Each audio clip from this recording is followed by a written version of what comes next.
啱啱睇咗劉偉強導演講述水餃皇后莊健和女士生平嘅電影，叫做《水餃皇后》，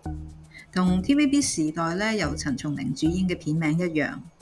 咁但係其實係咪一定要用水餃皇后呢幾個字呢？可唔可以諗下，其實用莊姑娘更加突出，又唔使撞個電視劇名，而且莊呢個姓氏咧相當特別，更加能夠突顯嗰種獨一無二嘅感覺啊嘛。不過電影都上映咗啦，而家提議咧都太遲啦。我最初知道灣仔碼頭水餃咧，係因為中學嘅時候咧，有位同學仔佢就係莊姑娘個女。印象中咧，佢仲會應老師嘅要求啦，喺返學嗰陣咧，幫啲老師將佢哋預訂嘅水餃帶返去學校。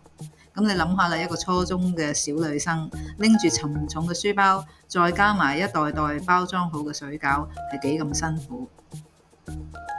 我屋企咧都買莊姑娘煮理嘅餃子嘅，嗰陣時佢已經由灣仔碼頭移到去灣仔街市裏面開小店，即包即賣。呢套電影咧就係講佢嘅故事，由80-90年代啦，重溫咗香港人當年嘅拼搏勤奮。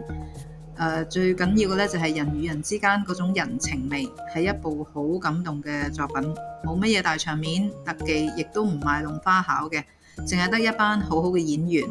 馬麗演莊姑娘咧，我覺得選角真係選啱咗人。仲有好似惠英紅啦、袁富華、朱亞文嗰啲好紮實嘅演員，用最樸素無華嘅方式